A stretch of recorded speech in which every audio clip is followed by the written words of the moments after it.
Welcome back. Technical error के कारण मुझे फिर से स्टार्ट करना पड़ रहा है। आज हम लोग बेटा नर्स्ट इक्वेशन से आगे नर्स्ट इक्वेशन के एप्लीकेशंस पर कुछ न्यूमेरिकल्स प्रॉब्लम कर रहे हैं।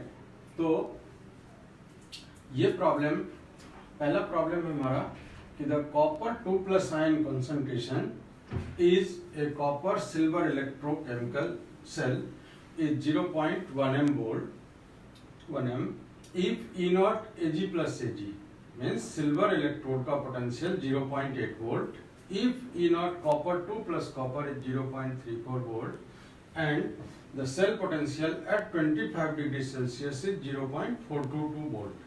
Find the silver ion concentration. इसमें प्रॉब्लम क्या होता है कि हमारे बच्चे कंफ्यूज हो जाते हैं कि हम एनोड किसको बनाएं, कैथोड किसको बनाएं। पहला प्रॉब्लम। दूसरा प्रॉब्लम कि वो फेस करते हैं कि जब हमारे पास ये वैल्यू दिया हुआ है तो ये क्या वैल्यू, कौन सा वैल्यू दिया हुआ है। तो नर्स्ट इक्वेशन में आपने जो देखा, जो हम लिखते हैं ई सेल, उसका वैल्यू है ये सेल पोटेंशियल। तो स्टैंडर्ड तो आपको राइट माइनस लेफ्ट से करना है। तो एक गौर करने की बात है कि यदि हमारा ईएमएफ पॉजिटिव है तो निश्चित रूप से एक स्पॉन्टेनियस सेल है, और जब सेल हमारा स्पॉन्टेनियस है तो हम राइट माइनस लेफ्ट का ऐसा कॉम्बिनेशन बनाएंगे कि ई नॉट सेल की वैल्यू पॉजिटिव आएगी, क्योंकि हमने सीखा था कि ये एक स्पॉन्टेनियस रिएक्शन है और अपने आप होने वाला सेल है, जो हमारा गैल्वेनिक सेल है, different types of galvanic cell, तो ये पॉजिटिव आएगा। नहीं तो वो हाइपोथेटिकल सेल हो जाएगा यदि नेगेटिव हमारा वैल्यू आ रहा है। तो यहाँ पर हम एक कॉम्बिनेशन करके देखते हैं कि इसको हमने क्या किया कि एनोड बनाया और इसको कैथोड बनाया। तो ये राइट में हो गया और ये लेफ्ट हो गया। तो आपने राइट माइनस लेफ्ट करके देखा, ई नॉट सेल निकाला, राइट माइनस लेफ्ट, तो ये राइट का वैल्यू दिया हुआ है आपका 0.80 वोल्ट और इसका दिया हुआ 0.34 वोल्ट। तो यदि आप इसको इसमें माइनस करते हैं तो ये वैल्यू प्लस में आ रहा है, इसका मतलब ये कॉम्बिनेशन सही है। बाय मिस्टेक हम लोग क्या करते कि इसको यदि हम लेफ्ट में, इसको राइट में करते तो यही वैल्यू बेटा 0.34 माइनस 0.8 आता। तो यहीं पर हमको मतलब अपने आप को सावधान कर लेना है कि ये काम जो हम कर रहे हैं ये गलत हो रहा है, क्योंकि सेल जब हमारा जो सेल ईएमएफ पॉजिटिव है तो ये नेगेटिव होने का सवाल ही नहीं है, तब आपकी गलती नहीं होगी। अब हम आते हैं अपने उस इक्वेशन पर। तो एक बार हम लिख लेते हैं कि क्या क्या चीज हमारे पास आ गया। हमें कह रहा है कि जो कंसंट्रेशन है ये हमारा इसका 0.1 m है।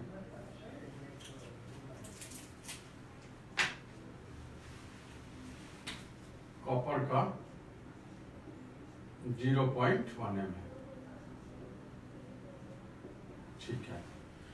तो हमें निकालना क्या है, हमें निकालना है Ag प्लस का, ये हमें निकालना। अब इससे हमने क्या क्या निकाल लिया, हमने ई नॉट निकाल लिया और ई सेल हमको 25 डिग्री सेल्सियस पर दिया हुआ है। ई सेल हमको गिवन है 0.422 वोल्ट और ई नॉट सेल अभी हमने निकाला है राइट माइनस लेफ्ट करके। तो ये कितना आ रहा है आपका, 0.80 से माइनस करेंगे तो 6 और 4, तो 0.46 वोल्ट।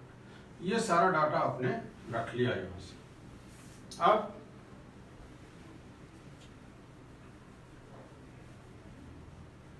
इसको सॉल्व करते हैं।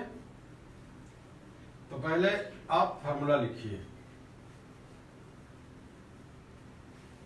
क्या फार्मूला आएगा हमारा, E cell is equal to E not cell minus, यदि हमारा 25 डिग्री सेल्सियस पर है तो हम ले सकते हैं 0.059 n।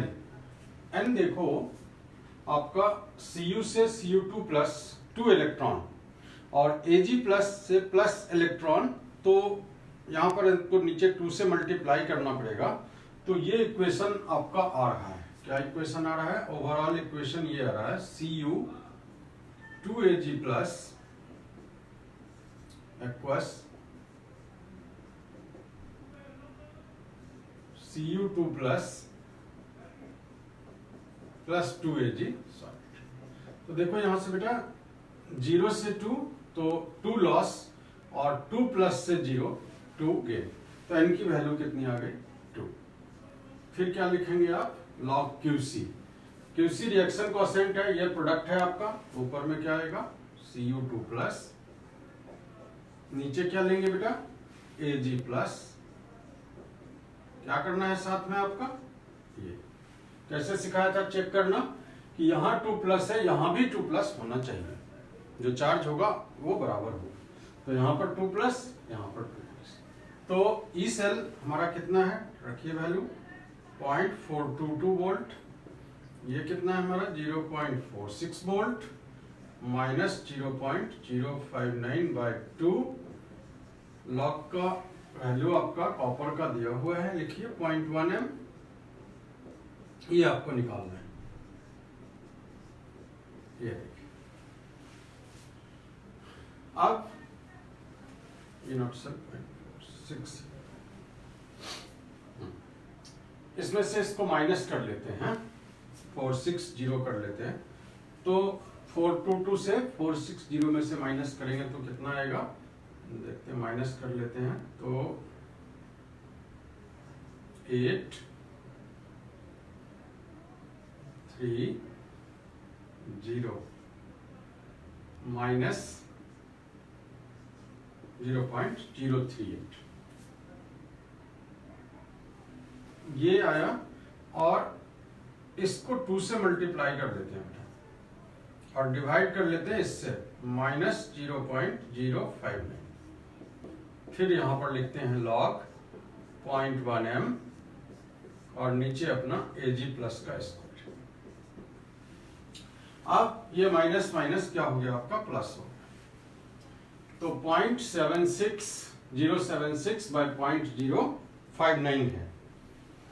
अब क्या करना है कि इसे हमें सॉल्व कर लेना है, और सॉल्व करके क्या लेंगे एंटी लॉग, एंटी लॉग लेते हैं बेटा। एंटी लॉग लेने का मैं यदि आपको टेबल बताऊं,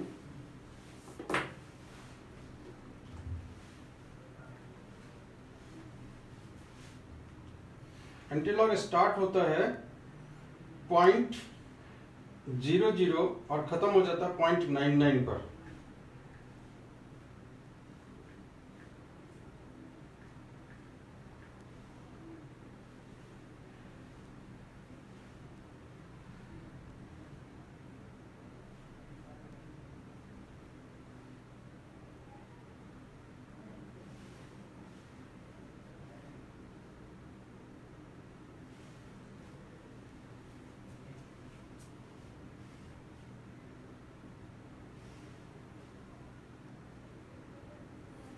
मैं आपको यहाँ बनाता हूँ, ये इसमें विजिबल नहीं हो रहा है, ये 0.00 में स्टार्ट होता है और 0.01, 02 और ये 0.99 पर खत्म हो जाता है। तो जो वैल्यू बेटा इधर होगा, जैसे हमारे पास मान लो कि 2.71 है, इसका एंटी लॉग ले रहे हैं, तो क्या करेंगे आप 0.71 में के 0 में जाएंगे, क्योंकि आगे जो डिजिट है वो तीसरे डिजिट को रिप्रेजेंट करता है, और फोर्थ यदि आपके पास होगा तो मेन डिफरेंस में जाते हैं, उसको ऐड कर देते हैं। तो ये जो आप 2 देख रहे हो, ये 2 क्या होता है 10 की पावर 2 आ जाता है, और यही जब माइनस में होता है तो हम इसका बार लगाते हैं, बार लगा करके 10 की पावर माइनस, जैसे 2 बार 0.71 होगा तो इंटू 10 की पावर -2 आएगा। तो इसमें इसका जो वैल्यू आ रहा है हमारा कि 0.038, तो ये बन रहा है हमारा 0.076/059। तो जैसे आप यहाँ पर एंटी लॉग लोगे, ये आपका फ्री हो जाएगा, और फ्री हो जाएगा तो आप इस वैल्यू को यहाँ रख दीजिए, इस वैल्यू को जो आएगा, और इसका स्क्वायर रूट करोगे आ जाएगा। दूसरा ऑप्शन ये था कि हम इसको रखते log 0.1 और -2 log Ag प्लस, तो जो आपको Ag लगे उससे कर सकते हैं। तो एंटी लॉग देखने का तरीका क्या था कि यदि हमारे पास जो यहाँ पर 2 डिजिट होगा, जैसे यहाँ पर एक और डिजिट हो जाए ये से, तो जो 0.71 में आया, जैसे 4 डिजिट आया 4350, हाइपोथेटिकल है, 3.71 के 3 में ये वैल्यू आया, 2 का डिफरेंस यदि 4 था तो आपने ऐड करना है 4354। और हर बार बेटा एंटीलॉग देखने के बाद एक के बाद जो ये है आप पॉइंट रखेंगे और इनटू 10 की पावर 2, क्योंकि ये जो है ये पावर देने के लिए 10 की पावर होता है। तो जब इसके ऊपर बार लगा रहेगा तब, तो बार कैसे आता है, जैसे देखिए एक बार प्रैक्टिस करना पड़ेगा आपको।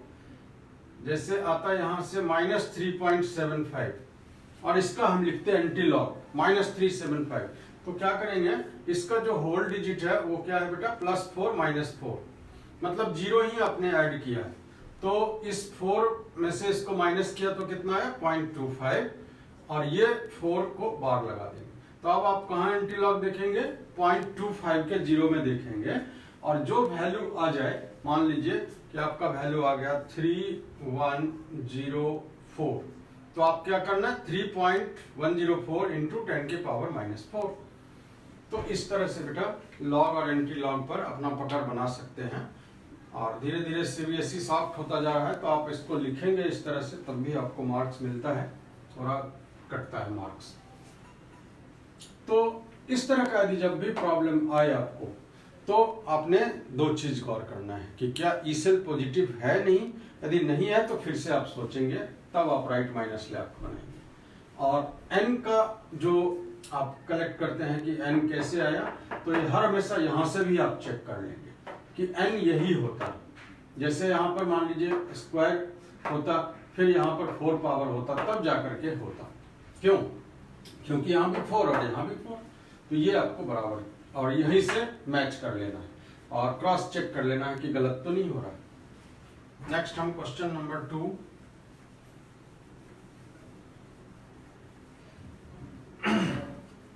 ये आप जितना प्रैक्टिस करेंगे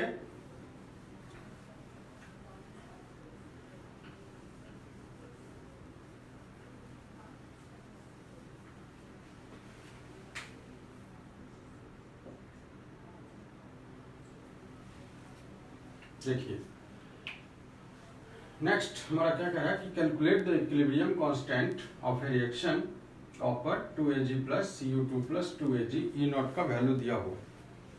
तो E नॉट का वैल्यू दिया हुआ है, तो अब इसका फॉर्मूला रिकॉल करिए। कौन सा फॉर्मूला बताया गया था आपको?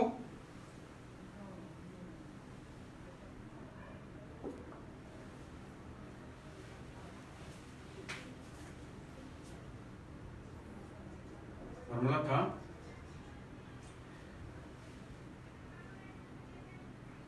अब इस क्वेश्चन में आप देख रहे हैं कि आपको कोई टेम्परेचर नहीं दिया हुआ है, तो जब टेम्परेचर नहीं दिया रहे तो मान के चलना है 25 डिग्री सेल्सियस। तो हम ले सकते हैं ये 0.059 बाय n log Kc। यहाँ पर यदि हम ln Kc लिखते तो 2.303 RT/NF आता, लेकिन आपका के पास जो टेबल मिलेगा ये log बेस 10 का मिलेगा। कोई नेचुरल लॉग का टेबल आपको सीबीएसई नहीं प्रोवाइड करेगा। वो जो लिखा रहता है हमें क्वेश्चन में कि use log table if necessary, तो कौन सा टेबल? लॉग बेस 10 वाला टेबल। तो आपको जब भी ln रहे तो ln और इसमें क्या अंतर है मैंने आपको समझाया था कि यहाँ पर जैसे ln Kc होता, तो यदि हम लॉग लिखना चाहते हैं तो क्या करते हैं, बस 2.303 से मल्टीप्लाई कर देते हैं और कुछ नहीं, यही इसका फैक्टर है जिससे ये कन्वर्ट हो जाता है नेचुरल लॉग। तो ln आपका नेचुरल लॉग, ये बेस 10 वाला लॉग, यही टेबल हमारे बुक में दिया हुआ है, तो इसलिए इसी में कन्वर्ट करेंगे। अब देखो E नॉट सेल हमको दिया हुआ है और 6, n की वैल्यू कितनी आनी है यहां देख लेते हैं। फिर 2 लॉस 2 गेन, तो n की वैल्यू 2, तो इससे मल्टीप्लाई कर रहे हैं इसको, डिवाइड बाय 0.059 लिख दिया log Kc। अब इसको सॉल्व करना है तो 0.92 बाय 0.059 आया हमारा। तो ये सॉल्व करके आ रहा है बेटा 15.6 लॉग के सी। अब आपने कहां देखना है फिर एंटीलॉग में? 0.60 में देखना है, 0.60 के 0 में देखना है। तो इसका वैल्यू आ रहा है 0.6 में 3920। तो क्या बताया था मैंने आपको कि इस डिजिट के बाद आपने क्या करना है? पॉइंट डाल देना है। तो 3.920 और ये क्या करना है आपको? 10 की पावर 50। फिर से देख लेते हैं। देखिए हमें क्या कहा था? इक्विलिब्रियम कांस्टेंट कैलकुलेट करने के लिए तो हमने फॉर्मूला लगाया E0 cell 0.059 by N log के सी। और ये कब लेंगे हम? जब टेम्परेचर गिवन हमारा नहीं होगा या लिखा होगा एट 25 डिग्री सेल्सियस। तो यहाँ पर नहीं गिवन था तो हमने इसको यूज कर लिया। यदि दिया रहेगा तो आप लिखेंगे 2.303 RT बाई NF। ठीक है, तो जो T दिया रहेगा उसको ले लेंगे, R आपका वही रहेगा, F वही रहेगा। अब ये 0.046 है। N की वैल्यू कितनी आ गई थी? 2। कैसे N निकाला था? N निकाला था हमने कि total number of electron transferred in the cell reaction. तो यहाँ से 2 लॉस 2 गेन, तो 2 है और इससे इसको डिवाइड कर दिया। तो ये पूरा सॉल्व होके आ गया 15.6 लॉग के सी। जैसे ही आपने लिखा टेकिंग एंटी लॉग, तो एंटी लॉग किसका देखना है, कहाँ देखना है आपको? 0.60 के 0 में देखना है बेटा। तो ये वैल्यू आ रहा है 3920। तो आपको इसके बाद पॉइंट डालना है और ये जो 15 है ये 10 की पावर है और इधर ये लॉग फ्री हो गया तो ये क्या आ गया? केस। तो इस तरह से आप इक्विलिब्रियम कांस्टेंट को निकाल सकते हैं। अब देखिए साथ में क्या कह रहा है कि स्टैंडर्ड गिब्स एनर्जी भी कैलकुलेट करना है। तो स्टैंडर्ड गिब्स एनर्जी कैलकुलेट करना है तो क्या फॉर्मूला लगाएंगे आप? स्टैंडर्ड गिब्स एनर्जी के लिए फॉर्मूला होगा हमारा डेल्टा जी, स्टैंडर्ड है, माइनस NF E0 से।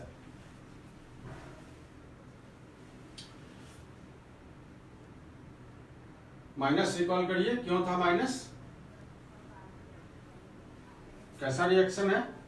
स्पॉन्टेनियस रिएक्शन है। स्पॉन्टेनियस रिएक्शन के लिए डेल्टा जी की वैल्यू क्या आती है? माइनस आती है।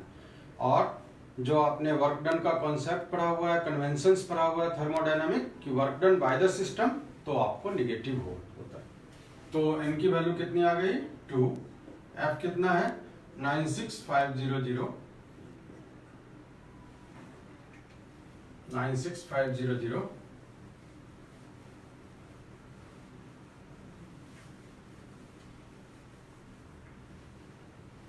Into 0.46 volt. यहां पर क्या था बेटा? कूलम्ब पर मोल। तो गिब्स एनर्जी की यूनिट क्या लिखेंगे आप? जूल पर मोल। कहां से आ गया जूल पर मोल आपके पास? 1 कूलम्ब इंटू 1 वोल्ट। क्या होता है? यही इलेक्ट्रिकल वर्क डन है। तो ये आपका 1 कूलम्ब इंटू 1 वोल्ट 1 जूल होगा। तो ये यूनिट इसका बन जाएगा जूल पर मोल में। तो माइनस 0.92 इंटू 96500 जूल पर मोल। ये आंसर कर देंगे आप सॉल्व करके। ठीक है, तो इस तरह से आप बेटा न्यूमेरिकल प्रॉब्लम्स बना सकते हैं। और पिछले क्लास में हमने आपको बताया था कि यदि कोई बहुत बड़ा 2-3 पैरामीटर्स भी आ जाता है तो आपको घबराने की कोई ज़रूरत नहीं है। आपने बस प्रोडक्ट बाय रिएक्टेंट करना है और जो स्टोइकियोमेट्रिक कोएफिशिएंट है उसका पावर जरूर रेज करना है। चाहे वो 14H+ हो तो 14 रेज करो, कोई हेजिटेशन नहीं कि 14 पावर रेज हो सकता है क्या।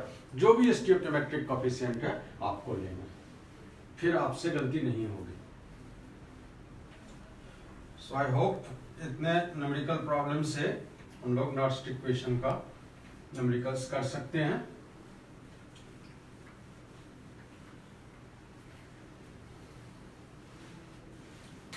आज हम लोग चल रहे हैं बैटरीज में।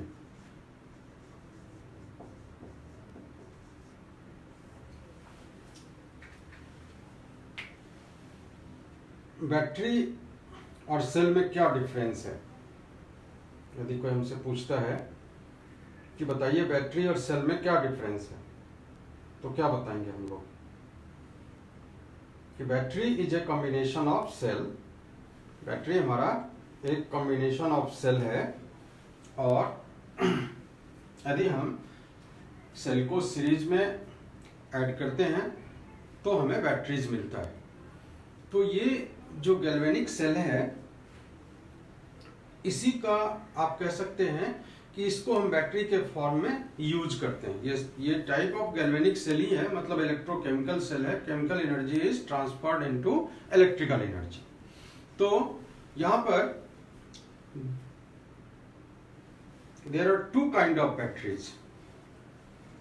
डिस्पोजेबल, जिसको हम प्राइमरी बैटरीज भी बोलते हैं। डिस्पोजेबल का मतलब कि जैसे आप देखो कि जो ये बैटरी आपके पास होता है, नहीं तो क्या करते हैं हम लोग कि इसका यूज करके जब देखते हैं कि ये डेड हो गया तो हम इसको फेंक देते हैं। कई साइज के ये मिलते हैं, और ये हमारा प्राइमरी बैटरीज कहते हैं इसको। तो प्राइमरी बैटरी को डिस्पोजेबल क्यों कहते हैं? इसमें एक इरिवर्सिबल रिएक्शन होता है, मतलब रिएक्शन रिवर्सिबल नहीं होता है। तो वन डायरेक्शन में यदि चलता रहेगा तो हमारा जो रिएक्टेंट है उसका कॉन्सेंट्रेशन क्या होगा, खत्म हो जाएगा, तो बैटरी एग्जॉस्ट हो जाएगा और आपको उसे फेंकना पड़ेगा, डिस्पोज करना पड़ेगा। और दूसरा जो टाइप है उसे हम बोलते हैं बेटा सेकेंडरी बैटरीज। और सेकेंडरी बैटरीज को हम, उसमें रिवर्सिबल रिएक्शंस होता है, मतलब एक तरफ तो इलेक्ट्रोकेमिकल का काम करता है, जब आप उसमें इलेक्ट्रिक करंट देते हैं, चार्ज कर देते हैं, तो इलेक्ट्रोलाइटिक सेल के जैसा बिहेव करने लग जाता है, जस्ट रिवर्स हो जाता है। तो गुड बैटरीज किसको बोलते हैं? जिसमें नंबर ऑफ साइकिल्स जो चार्जिंग और डिस्चार्जिंग का बहुत ज्यादा हो, तो आप उसको अच्छा बैटरी ट्रीट करते हैं। तो जो बैटरीज हमारा है, तो हमने पढ़ा कि बैटरी दो तरह के होते हैं, प्राइमरी बैटरी और सेकेंडरी बैटरी। प्राइमरी में हमारा इरिवर्सिबल रिएक्शन होता है और सेकेंडरी में हमारा रिवर्सिबल रिएक्शन होता है। तो प्राइमरी बैटरीज में सबसे पहला जो हम बैटरी लेते हैं, ये ड्राई सेल, इसको लेक्लांचे, एक फ्रेंच केमिस्ट थे जो 1800 सेंचुरी में इन्होंने पेटेंट कराया था और नाम ड्राई सेल रखा। लेकिन यदि यहाँ पर कोई क्वेश्चन यदि हमको पूछता है कि is dry cell is really dry, तो हमारा आंसर होगा नो। यदि ये ड्राई होगा तो मूवमेंट ऑफ आयंस नहीं होंगे। तो एक्चुअली तो ये वेट सेल है, मतलब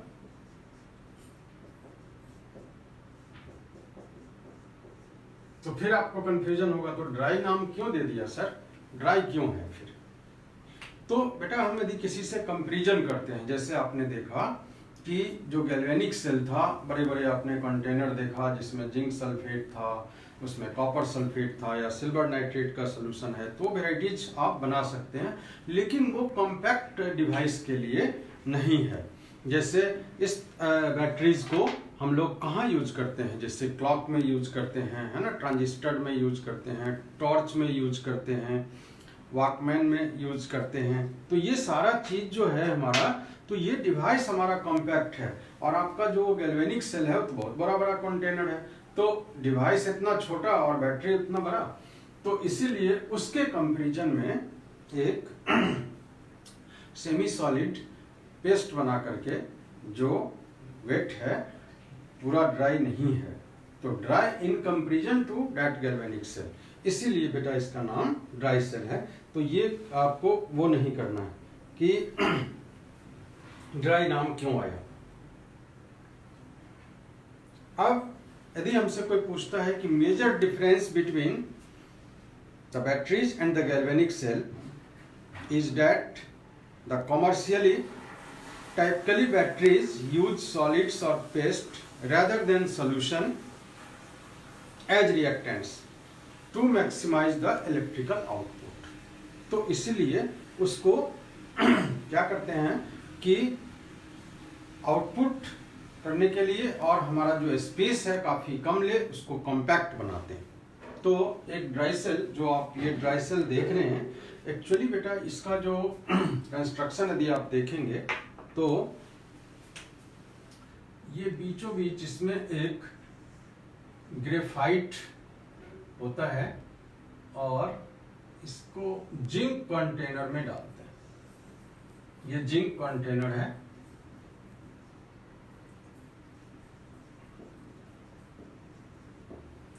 और इसको सराउंड करते हैं इस ग्रेफाइट को मैग्नीज डाइऑक्साइड और कोक से।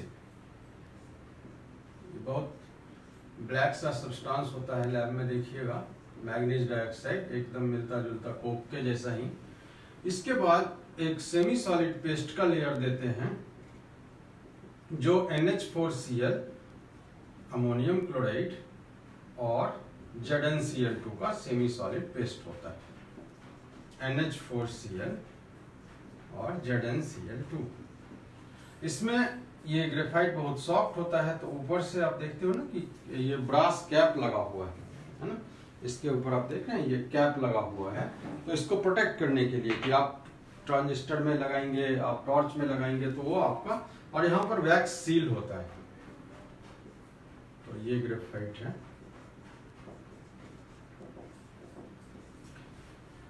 ये टर्मिनल हमारा एनोड का काम करता है और ये टर्मिनल कैथोड का काम करता है। तो यहां पर अब इसी के ऊपर जो डिफरेंट कंपनी वाले हैं, निप्पो है, एवररेडी है, अपना अपना ऐड लगा लेते हैं। तो सबका कॉम्बिनेशन यही होता है ना, कॉम्बिनेशन यही है। तो रिएक्शन क्या होता है? रिएक्शन होता है बेटा, जिंक Zn2+ में जाता है और इलेक्ट्रॉन लॉस करता है। तो ये कैसा रिएक्शन है? रिकॉल करिए, हर हमेशा ऑक्सीडेशन कहाँ होगा? एनोड पर होगा। ऑलवेज रिमेंबर, कभी आपको इस कॉन्सेप्ट को भूलने की जरूरत नहीं है। यहाँ पर यदि आपके इसमें आएगा कि क्या हमारा ग्रेफाइट कैथोड है, तो नहीं, ग्रेफाइट कैथोड नहीं है, ये एक कैरियर का काम कर रहा है। कैरियर का काम कैसे कर रहा है कि एक बहुत अच्छा कंडक्टर है, तो ये कैरी करके इलेक्ट्रॉन को ट्रांसफर करता है किसके पास? मैग्नीज डाइऑक्साइड के पास। तो कैथोड का रिएक्शन क्या हो रहा है कि MnO2 manganese dioxide, manganese 4 oxide है, अमोनियम आयन के प्रेजेंस में ये इलेक्ट्रॉन गेन करता है और ये बनाता है बेटा MnOOH, Mn2O3 भी बोल सकते हैं, और अमोनिया निकलता है। तो यहां पर देखो क्या हो रहा है, आपका रिडक्शन हो रहा है, गेन ऑफ इलेक्ट्रॉन। तो कैथोड पर क्या होगा? रिडक्शन। एनोड पर क्या होगा? ऑक्सीडेशन।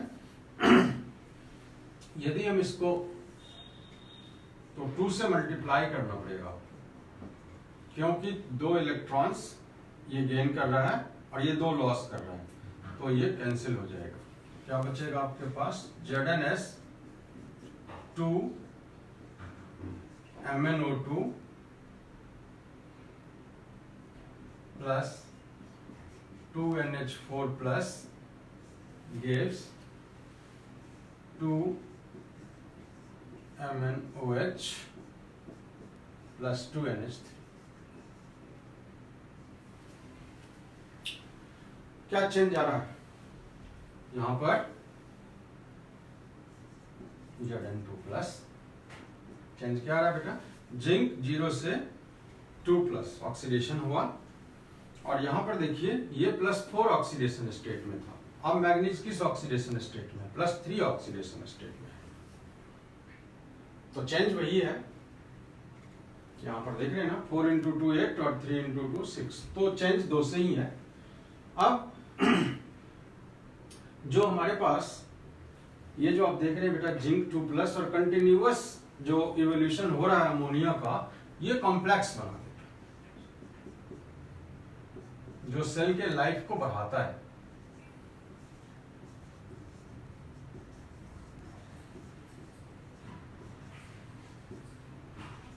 यदि इसमें अमोनियम क्लोराइड होगा तो यहाँ पर Cl2 लिख सकते हैं हम लोग। तो ये कॉम्प्लेक्स बनने के कारण जो सेल का लाइफ बढ़ रहा है, इसका जो सेल पोटेंशियल होता है वो 1.5 वोल्ट होता है, but it is not constant throughout its life. ये कांस्टेंट नहीं होता है। तो यदि हमसे कोई पूछता है कि क्यों, तो due to the involvement of ions, ions का इन्वॉल्वमेंट है in the overall cell reaction, तो इसमें कंटिन्यूअसली डिक्रीज होगा। और ये महसूस भी करते हैं हम लोग, जैसे टॉर्च के अंदर यदि हम ये बैटरी डालते हैं तो जो पहले दिन आप देखेंगे उसकी जो इंटेंसिटी है लाइट की धीरे धीरे धीरे धीरे आप देखोगे कम हो रहा है। तो ये इस तरह से हमारा ये सेल, तो ये सेल किस कैटेगरी में आ गया? प्राइमरी कैटेगरीज में। क्यों प्राइमरी बोल रहे हैं? क्योंकि इस रिएक्शन को हम इलेक्ट्रिक करंट डाल करके रिवर्स नहीं कर पा रहे हैं, मतलब हम फिर इसको रीजनरेट नहीं कर पा रहे हैं। जो हमारा रिएक्टेंट साइड में था वो लॉस होकर के इस डायरेक्शन में चला गया और एक फर्दर सेकेंडरी लेवल का भी कंपाउंड बन गया, तो इसलिए वो बैक तो नहीं हो रहा, तो आपको क्या करना पड़ेगा? डिस्पोज करना पड़ेगा। तो इसलिए ये सेल हमारा कैसा सेल है? तो प्राइमरी सेल है। दूसरा सेल देखें, बटन सेल और मरकरी सेल।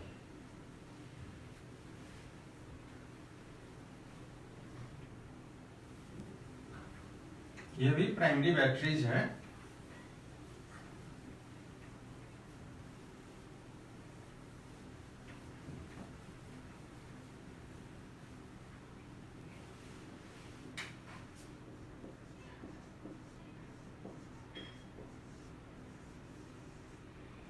मरकरी सेल, इसको बटन सेल भी बोलते हैं। और ये देखने में कैसा होता है? ये देखो, ये इस तरह का होता है, ये डिफरेंट साइज के हैं और हम इसको कैमरा में, है ना, पावर वॉचेज में, कैलकुलेटर्स में इसमें यूज करते हैं। तो ये हमारा कैसा सेल है? मरकरी सेल है और इसको हम बटन सेल भी बोलते हैं।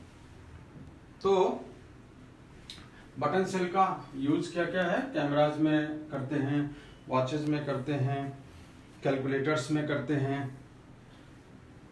इसके अंदर जो आपने देखा वो पिक्चर, इसमें लेते हैं हम लोग zinc mercury amalgam as anode.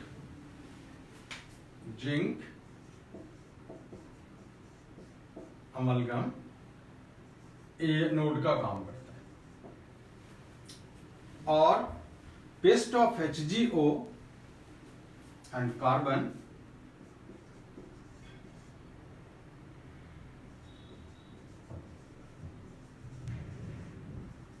As cathode.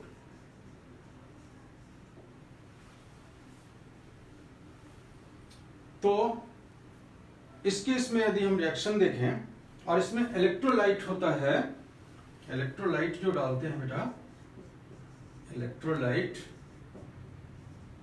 Paste of KOH, NaOH भी रख सकते हैं, एंड ZnO, ये इलेक्ट्रोलाइट होता है। तो रिएक्शन यदि हम लिखें कि एनोड पर क्या रिएक्शन हो रहा है, एनोड पर रिएक्शन हो रहा है हमारा ZnHg प्लस 2OH माइनस, कहां से आएगा? ये इलेक्ट्रोलाइट से आएगा, alkaline medium, ZnO plus H2O plus 2 electron loss हुआ, तो क्या बोलेंगे? एनोड। कैथोड पर रिएक्शन हो रहा है HgO plus H2O, 2 electron gives Hg plus 2OH minus. तो यहां पर हम देख रहे हैं कि 2 इलेक्ट्रॉन लॉस हो रहा है, यहां पर 2 इलेक्ट्रॉन गेन हो रहा है। यदि हम इसको ओवरऑल रिएक्शन लिखें तो क्या क्या कैंसिल हो रहा है हमारा? देखिए, मतलब इलेक्ट्रोलाइट रीजनरेट हो रहा है, इलेक्ट्रोलाइट रीजनरेट हो रहा है।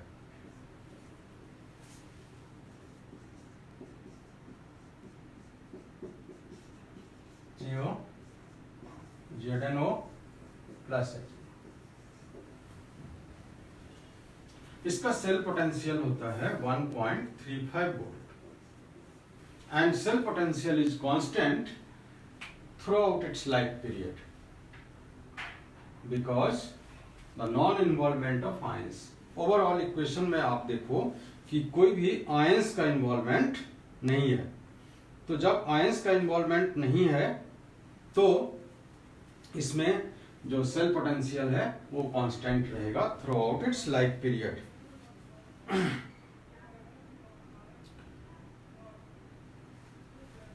एक होता बेटा लिथियम आयोडीन बैटरी, वो भी हमारा प्राइमरी बैटरीज के ही अंदर आता है और लिथियम आयोडीन बैटरी को पेस मेकर के फॉर्म में यूज करते हैं। हार्ट पेशेंट को ये लगाया जाता है और इसका लाइफ 10 to 15 ईयर्स तक होता है कि एक बार सर्जरी करके उनके अंदर ये बैटरी डाल दिया जाता है तो हार्ट को आर्टिफिशियल सपोर्ट करने के लिए, पावर देने के लिए, तो इसको बोलते हैं लिथियम आयोडीन बैटरी।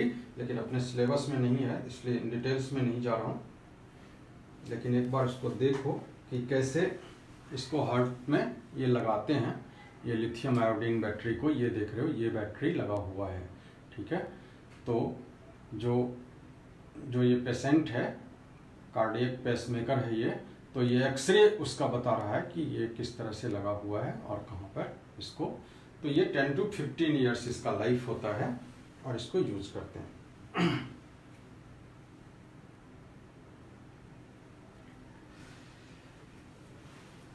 अब आते हैं हम लोग सेकेंडरी बैटरीज पर।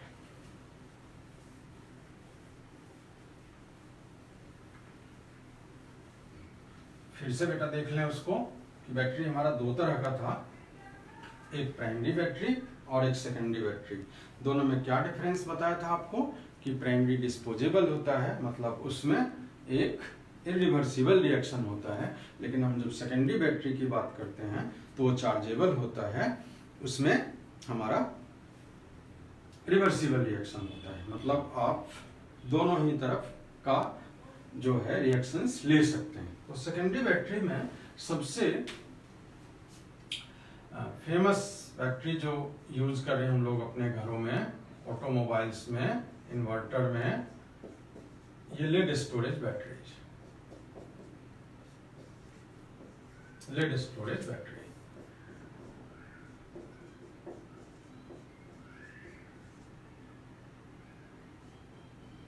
लेड स्टोरेज बैटरी, इसको एक्यूमुलेटर भी बोलते हैं। तो लेड स्टोरेज बैटरी में आप देखोगे कि ये पर्टिकुलर एक एक चैम्बर्स बने होते हैं और हर चैम्बर में 2 वोल्ट वो कंट्रीब्यूट करता है। तो जैसे आप देखें कि यदि आपके मोटर बाइक के अंदर जो 6 वोल्ट बैटरी आप कहते हैं कि आप परचेज करने के लिए 6 वोल्ट बैटरी हमको चाहिए वो लगाने के लिए, तो उसमें कितने सेल का कॉम्बिनेशन है? 3 का। इसी तरह से कार में 12 वोल्ट बैटरी लगता है तो उसमें कितने कॉम्बिनेशन होंगे? 6 का। इसी तरह से ट्रक वगैरह में जो हैवी व्हीकल हैं या हमारे घर में जो इन्वर्टर्स वगैरह लगाते हैं तो 24 वोल्ट, तो जितना आपको उसके कॉम्बिनेशंस बनाने हैं। तो लेड स्टोरेज बैटरी में क्या क्या चीज डाला जाता है? तो जो लेड होता है हमारा वो इस तरह का, इसका पिक्चर एक बार देख लीजिए, वैसे तो सबके घर में है। तो ये हमारा, ये देखिए, ये जो कैथोड है ये lead grid yield with PbO2 और एनोड में ये लेड होता है और इसी का ये कॉम्बिनेशंस होते हैं। और इलेक्ट्रोलाइट जो इसमें होता है वो सल्फ्यूरिक एसिड होता है जो 38% डालते हैं सल्फ्यूरिक एसिड, ठीक है। तो कैथोड PbO2 का और एनोड लेड का बना हुआ होता है और इसके ये 2 टर्मिनल होते हैं जिसको हम कनेक्ट करके अपने डिवाइस को अपने कार में, अपने बाइक में इसको कनेक्ट कर देते हैं। तो इसको क्यों बोलते हैं रिचार्जेबल? क्योंकि जब ये डिस्चार्ज हो जाता है तो इसको हम फिर से रिचार्ज कर सकते हैं। तो इसमें जो मटेरियल है वो PB लेड का एक्ट्स एज एनोड और PbO2 lead 4 oxide acts as cathode. इसमें इलेक्ट्रोलाइट होता है करीब करीब 38%। क्या है मतलब W/W सॉल्यूशन में पढ़ा था आपने, मतलब 38 ग्राम इन 100 gram of solution sulphuric acid. Sulphuric acid ये इसके अंदर मटेरियल्स होता है। तो इसका रिएक्शन यदि आप देखेंगे तो at anode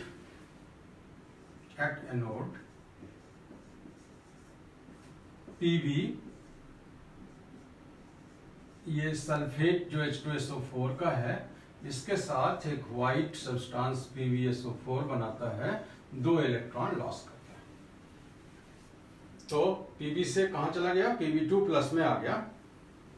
at cathode gain होगा अब electron PbO2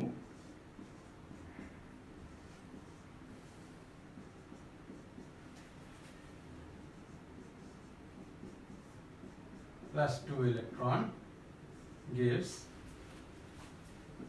PbSO4 plus 2H2। तो इसमें 2 इलेक्ट्रॉन गेन हो गए। ओवरऑल रिएक्शन यदि हम लोग लिखेंगे तो ये कैंसिल हो जाएगा और क्या आएगा Pb प्लस PbO2 और इसको बेटा हम लिख सकते हैं 2H2SO4, 2H प्लस एक H2SO4 मॉलिक्यूल का 2H प्लस एक, तो आप इसको ऐसे भी लिख सकते हैं 2H2SO4। आप ब्रेक करेंगे तो क्या मिलेगा आपको, 2 इंटू 2 4H प्लस मिल गया आपको और 2SO4 तो 1 1 1 2, तो 2 PbSO4 प्लस 2H2।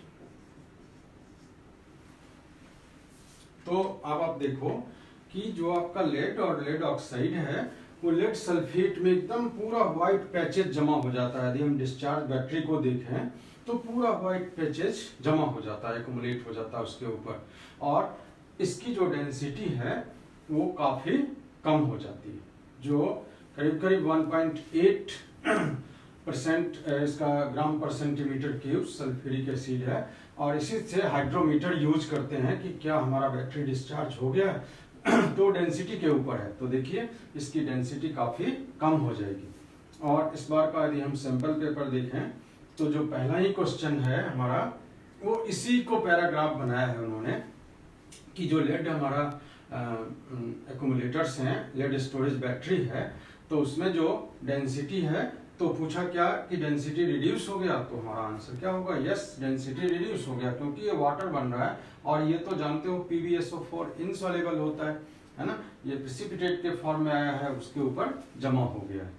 तो यदि हम रिएक्शन को रिवर्स करें, यदि आपका बैटरी डिस्चार्ज हो गया तो जैसे ही आप करंट पास करेंगे तो एनोड और कैथोड का रिएक्शन जस्ट रिवर्स हो जाएगा और फिर से आपको lead at anode and PbO2 at cathode generate हो जाएगा। तो ये नंबर ऑफ साइकिल्स चलता रहेगा और आप इसका चार्ज डिस्चार्ज चलता रहेगा। जैसे अभी आप एक अच्छा चीज भी बता देता हूँ अपने पापा को बोलना करने के लिए कि जैसे अभी लॉकडाउन में आपके पापा की गाड़ी करीब करीब अब हो चुका है 25 दिन से ज़्यादा, तो एक बार बीच में वो क्या करें कि 15 मिनट्स के लिए गाड़ी को इग्निशन को ऑन करें और गाड़ी को चलने दें। तो इससे क्या होगा कि बैटरी सेफ रहेगा। बैटरी सेफ कैसे रहेगा कि जब वो चार्ज कर लेंगे तो अभी जो चल रहा है एक तरफ रिएक्शन कि वो डिस्चार्ज होता ही जा रहा है, डिस्चार्ज होता ही जा रहा है, तो एकाएक यदि आप चलाना चाहेंगे तो फिर नहीं होगा, फिर उसको कहीं ले जाके चार्ज करवाना होगा।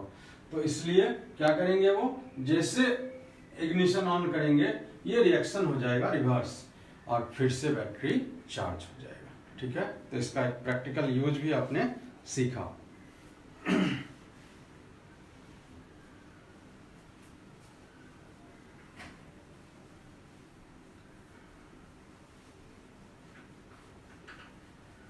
निकल कैडमियम बैटरीज जो हमारा चार्जेबल होता है, ये पोर्टेबल वैक्यूम जो क्लीनर्स होते हैं उसमें रखते हैं, या AM और FM डिजिटल ट्यूनर्स होता है उसमें यूज करते हैं।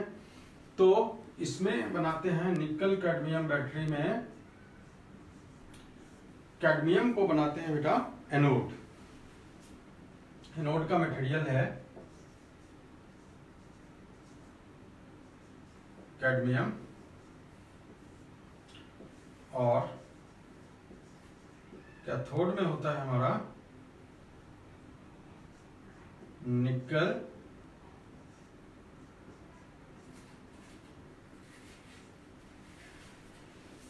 Third oxo hydroxide.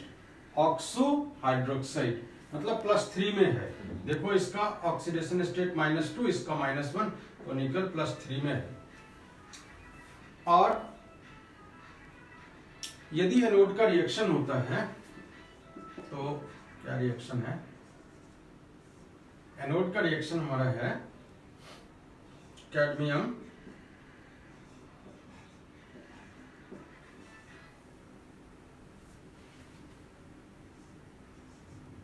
CdOH voltage +2। Cadmium ने 2 इलेक्ट्रॉन लॉस किया। At cathode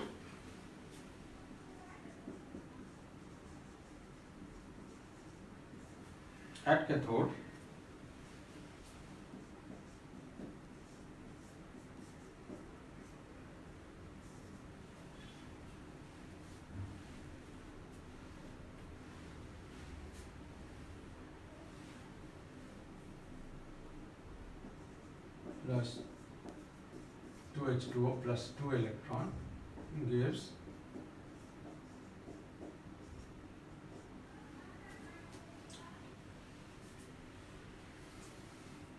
2OH-। फिर से इलेक्ट्रोलाइट रीजनरेट हो गया, जो यहाँ पर कंज्यूम हुआ था कैडमियम के साथ वो रीजनरेट हो गया।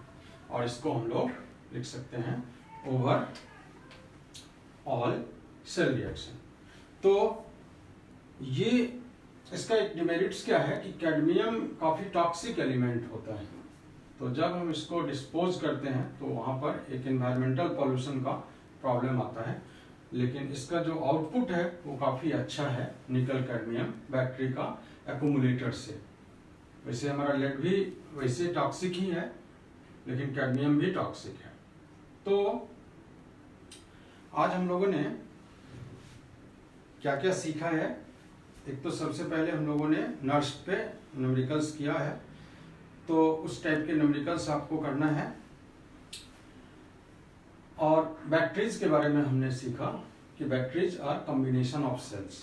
ये सेल का कॉम्बिनेशन है और ये 2 तरह के होते हैं, प्राइमरी बैटरीज, एक सेकेंडरी बैटरीज। प्राइमरी बैटरीज वो होते हैं जिसमें इरिवर्सिबल रिएक्शन होता है, मतलब वो डिस्पोजेबल होते हैं, एक बार यूज करने के बाद हम दोबारा यूज नहीं कर सकते।